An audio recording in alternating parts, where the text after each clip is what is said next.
Saan? Saan?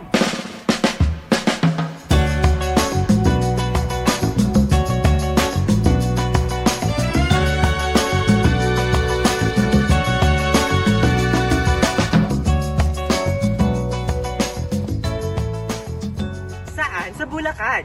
Matatagpuan ang malaking bahagi ng Himagsikan. Going back to the past edition.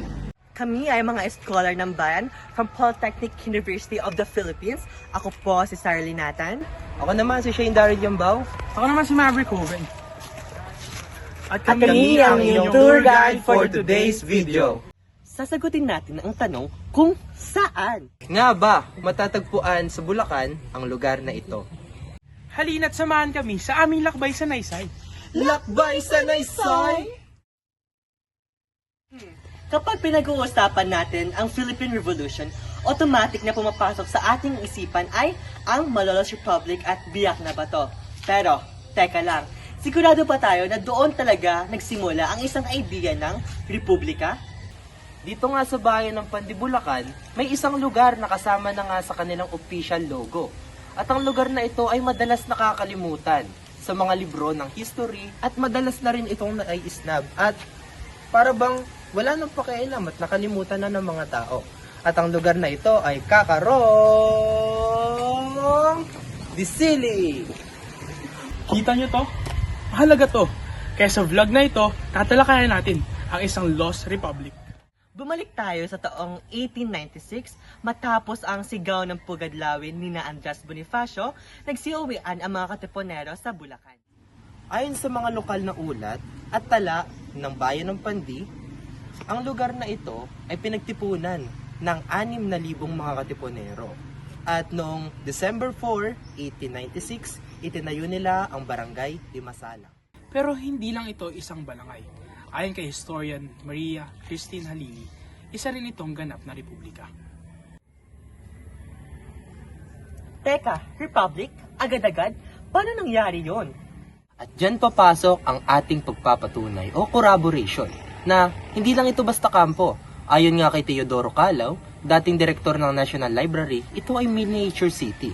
May bahay, mga tao, bilihan ng pagkain, paggawaan ng mga armas at baril, at iba pa na pandepensa sa kampo, at marami pang iba. Kumbaga, bayan sa gitna ng gubat. At ito ang matindi, kahit na ang kalaban, aminado, ayon kay Spanish historian at government official na si Manuel Sastro, na kalaban ng mga Pilipino noon, ay describe niya mismo kung ano ang nangyayari sa loob ng Kakarong. So confirm na mula sa Filipino source na kagaya ni Calao at sa Spanish source na kagaya ni Sastro na hindi lang ito basta base militar. Pero teka, warning muna. Lahat ng sources natin ay may limitations. Kailangan nating i-weigh ang Spanish accounts versus Filipino accounts. Unahin natin ang Spanish side. Nandiyan si Manuel Sastron. Detalyado ang sulat niya, pero biased. Tawag niya kasi sa mga Pinoy ay insurgents or rebelde. Sa hostile ang perspective niya. Next one is Ricardo Berguete. Nag-mention din sa Kakarong pero second-hand info lang galing sa kaibigan niya. Pero may solid na source sila, ang Memorial de Infanteria. Ito yung official military records na nagpapakita ng mga inawardan ng Laureate Cross of St. Fernand. Equivalent ito sa Medal of Honor sa US. Isipin mo, 2 officers ang binigyan ng highest honor para sa isang laban? Proof ito na ang Kakarong Disili ay isang matinding fortress at heavily defended stronghold. Hindi lang simpleng taguan. Sa Filipino side naman, we have Teodoro Calao na nagsulat ng biography ni Gregorio del Pilar. Ang katotohanan dito ay yung diary entries mismo ni Goyo. First-hand experience ito. Kwento ni Goyo kung paano sila pinalibutan ng mga Kastila mula sa iba't ibang directions. Sabi niya sa diary, survival is a commandment from God.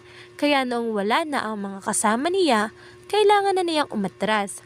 Dito rin na-confirm na ginagamit nila ang KKK flag at mataas ang moral nila bago ang laban. Though, baka pinaganda or inedit ni Calao ang style para maging mas heroic. pero valuable pa rin ito. By combining the military facts ng Spaniards at ang personal diary ni Goyo, mas nabubuo natin ang tunay na kwento ng tapang at sakripisyo sa Kakarong de Sile. So, planado. Organisado, At hindi bara-bara. pero dahil nga ito ay republika o republic, ito ay banta sa Espanya, kaya nararapat itong durugin! January 1, 1897, New Year's Day, habang nagpapahinga ang mga katipunero, sumalakay ang mga Espanyol sa pamumuno ni Commandant Jose Olaguer Feliu. Ibig sabihin, kinilangan ng Spain ang Kakarong bilang isang major stronghold, hindi lang basta lungga ng tulisan. At isa sa mga nakaligtas sa pag-atake ng mga Espanyol ay si Gregorio del Pilar, na sugatan at nagtamo ng galos ng bala sa noo, ngunit nakatakas pa rin sa tulong na rin ng maisan. At dito nga nahubog ang kanyang pagiging agila bago siya naging isang tanyag na bayani ng Pasong Tirag. Bakit nakalimutan ang Kakarong? Sapagkat ito ay tuluyang winasak. Sinunog ng isa sa mga kawani ng Republika upang wala nang maiwan na bakas laban sa kanila ng Espanya. In short, walang natira. Dahil mas tumagal ang Biak na Bato at Malolos, sila ang nasa libro. Pero, ayon kay Veneracion at Almario, ang Kakarong ang naging pundasyon nito. Kaya noong 1924, itinayo nila ang Inang Pilipinas Shrine dito. Pero, ang kasaysayan ay hindi lamang nakasulat sa lumang papel. Ito ay alaala sa mga taga rito. Kaya naman, kinapanayam natin ang mga taong may direktang koneksyon sa lugar. Mula sa local government unit, tourism office, at kapwa natin history student mula sa PUP. Tayo magsimula, maghihingi po kami ng consent or pahintulot po na yung audio recording na po ito ay ipopost po namin sa YouTube po for our travelag. So, pumapayag po ba kayo? Yes po. Ayan, so ngayon po, pwede po ba namin malaman ang inyong pangalan at ano po yung role mo or kaalaman mo related po sa Kakarong de Sile as LGU official po? I'm Giselle C. Vergara. Actually, I'm new lang dito sa tourism department. I'm 3 months pa lang and i-share ko lang yung yung knowledge ko, yung mga background ideas and information regarding sa Kakarong de Sile. Yes, actually meron tayong every year commemorate natin yung the Battle of the Kakarong de Sile. So meron tayong programs na ginagawa.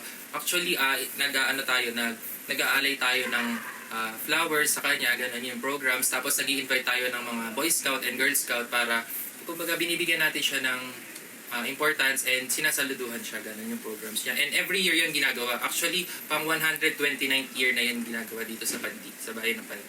So, nung January 1 po, no, nagkaroon din ng ganun? Ginagawa siya during every January 16. So, next week again sa buong Bulacan.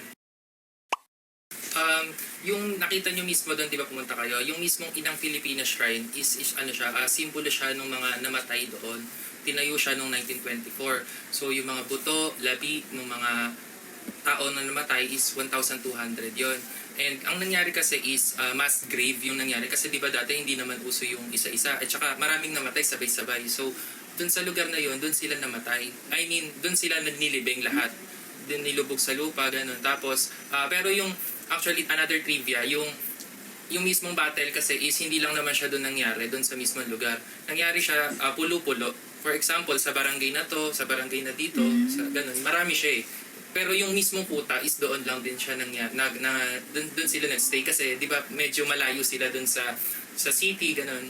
Kaya hindi medyo tago. Kaya 'yun. And another trivia is doon sa Kakarong de Sile is kakarong, 'di ba? Yung kakarong na word is nanggaling siya sa root word na kumakarungkong. Yung parang galing siya sa taas na dumudulas, pa slide slopey siya, di ba? So mataas, kumakarungkong. And yung sili is, pag sinabi natin sili is, di ba parang nag-aala, mainit, gano'n.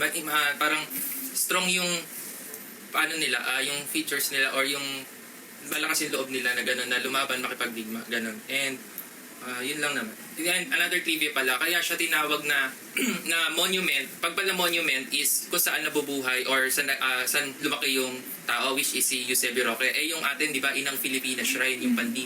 So pag sinabing shrine naman pala is doon namatay at doon na nandun yung niya katawan, ganun. Nandun talaga? Buto. Mga buto nung namatay.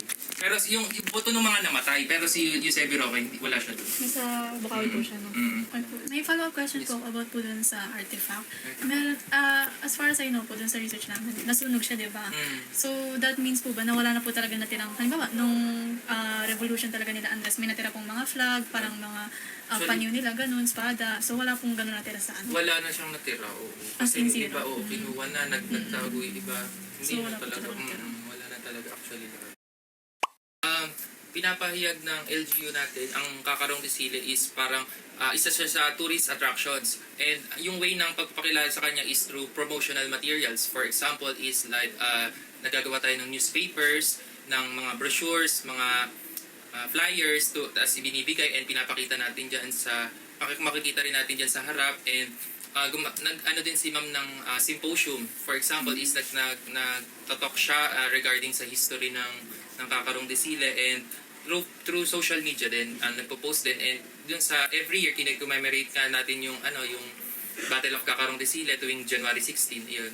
And pinapahayag din na italaga din yung Kakarong de Sile na kauna-unahang Republika ng Bulacan din.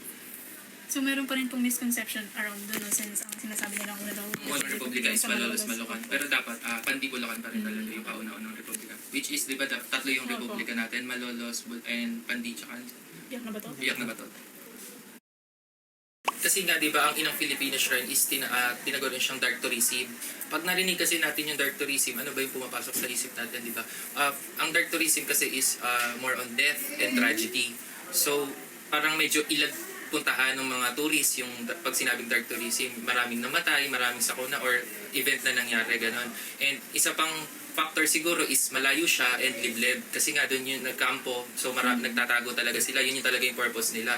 And also yung isa pang factor siguro is yung accessibility ng lugar kasi yun nga, malayo siya sa mismong city and ang transpo lang na para makapunta doon is tricycle or motor kasi jeep. Kasi medyo masikip din yung daan papunta doon sa area. And yun nga, kasi pag sinabi rin history spot, parang wala, ano ba makikita natin doon, di ba? Parang lugar, nature, and hindi siya pa fully developed. Yun. Fabian. Caretaker. Caretaker. Ako taglilinis. Part po kayo ng barangay official? Hindi, sa tourism. Tourism ng munisipyo po mismo. Yung mga kaya, lilinisan, yawalis. Hanggang doon sa taas. Tapos, kahapon naman, mga pumapasok. Ay, pinalalat na. Araw-araw din ako ng tao rito. Araw-araw po may tao, may bumibisita. Sa tingin niyo po, kailan po yung mga araw na mas maraming tao? Tuwing holidays po ba? Ganun. Pagka yung katulad nung itong makabagong taon to, hindi maraming punta dito. Anong anniversary po nung shrine? Hindi, ang pumunta lang dito ang anniversary niya, yung mga apo lang, apo ni Eusebio Roque, mga taga Albukawi. Bumibisita po sila dito? Mga apo lang sa tuhod yun.